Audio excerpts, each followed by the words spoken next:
Երևանի շնչառությունը փակ է, իսկ մայրաքաղաքում բնակվողների համբերության բաժակը կարծես թե լցվում է։ Եթե պետքա բիզնեսներ փակվեն։ Եթե պետքա առանց կատալիզատոր մեքենաները տուգանվեն։ Եթե պետքա շինթույլտվությունները հետ վերցնեն։ Որովհետև օդի աղտոտվածությունից վտանգավոր ոչ մի բան չկա։ Մարդ կարա ինչ-որ բան չուտի, ինչ-որ բան չխմի, բայց շշնչել մի քանի րոպեից ավել չի կարա։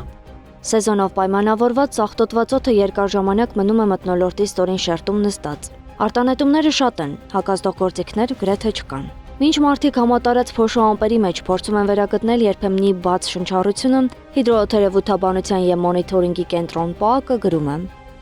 Իսկ դուք գիտեք, որ բնական աղբյուրներն էլ են աղտոտում օդը առանց մարդու միջամտության։ Օդի աղտոտումը միայն ավտոմեքենաների, գործարանների կամ արդյունաբերության արդյունք չէ։ Զանգեզուրի պղնձամոլիբդենային կոմբինատի կայուն զարգացման գծով տնօրենի տեղակալ Աննա Սաղաբալյանը նշում է, որ ժամանակին հանքերի դեմ պայքարող մեկ շնչի հաշվով բնապահպանների թվով Հայաստանը աշխարհում վստահ առաջատարն էր։ Հիմա այլ հարցում է առաջատար։ Ամբողջ տարվա հաշվարկով օդի միջին աղտոտվածությամբ գերարդյունաբերական Շանհայը ավելի լավ վիճակում է, քան Երևանը, իսկ օդը թունավորելու համար միայն հանքեր պետք չեն։ Պետք է սարսափելի կառավարմամբ քաղաքային աղբավայր, պետք են Ղազախստանի ավտոսվալկաներից անվերահսկելի ներկրվող անհամար մեքենաներ, զրո բնապահպանական կառավարմամբ շինարարություն, զրո կառավարմամբ անասնապահություն ու գյուղատնտեսություն, ներառյալ Երևանի ծայրամասերում եւ էլի այսպիսի պարզ ու հանքերի հետ կապ չունեցող բաներ։ Պարտադիր պայման է նաեւ այս ամենը չնկատող բնապահպանների առկայությունը։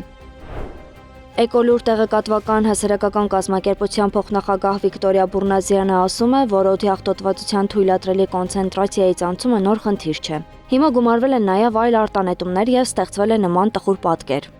Շինարարության ոլորտից մեր մոտ շատ արտանետումներ լինում։ Ճիշտ է, մշակվել են մի շարք կարգավորումներ, որպեսզի նվազեցվի փոշու արտանետումները, բայց մենք տեսնում ենք, որ այդ կարգավորումները, այն կանոնները, որոնք նախատեսված են, դրանք էլ պատշաճ չեն կատարվում։ Մենք ունենք Երևանում հանքեր, որոնց տարածքից եւս փոշի է արտանետվում։ Այս ամբողջ համալիր արտանետումների փունջը բերում է այն վիճակին, որը մենք ունենք հիմա, իսկ այս եղանակին նաև տեսնում ենք տերևաթափ ու ծառերն էլ չեն կարողանում կլանել փոշի։ Հանքերը շահագործվում են բաց եղանակով, բնապահպանական միջոցառումներ չեն արվում։ Կանաչապատ տարածքների կորուստը լրջագույն խնդիր է։ Առողջապահական նորմերին դեռ չենք հասել 1 քառակուսի մետրի ցուցանիշով, թե մեկ շնչին պետքա մինիմում 9 քառակուսի մետր մենք ունենանք կանաչ տարածք, մենք դեռ այդ ցուցանիշին էլ դեռ չենք հասել։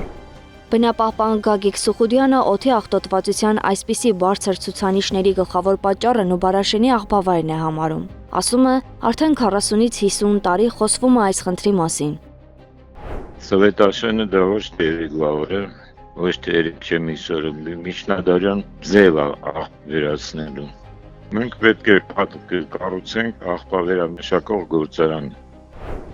Բնապահպանը հիշում է մոտ 35 տարի առաջ Գերմանիա կատարած գործուղումը, պատմում փորձի մասին։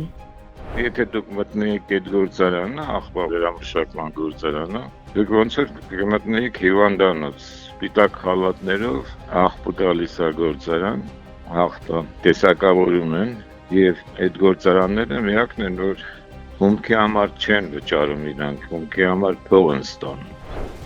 Համենայն դեպս ինչ վերաբերում է թունավոր օդի մեջ ապրելուն, ապա բնակիչները ոչ թե խնդիրը լուծելու, այլ գոնե խնդրից պաշտպանվելու համար են լուծումներ փնտրում։ Օրինակ, օդը մաքրող սարքեր են փորձում տեղադրել իրենց տներում։ Իսկ քաղաքապետարանից փոխանցում են, որ տարածաշրջանում օդի աղտոտվածության նվազեցում տեղի կունենա հյուսիսից։ Ցիկլոնային օդային զանգվածների մուտքով պայմանավորված օդի ինվերսիոն շերտի քայքայման արդյունքում։ Անահիտ Սարգսյան, Նոնա Գևորգյան, ABC Media։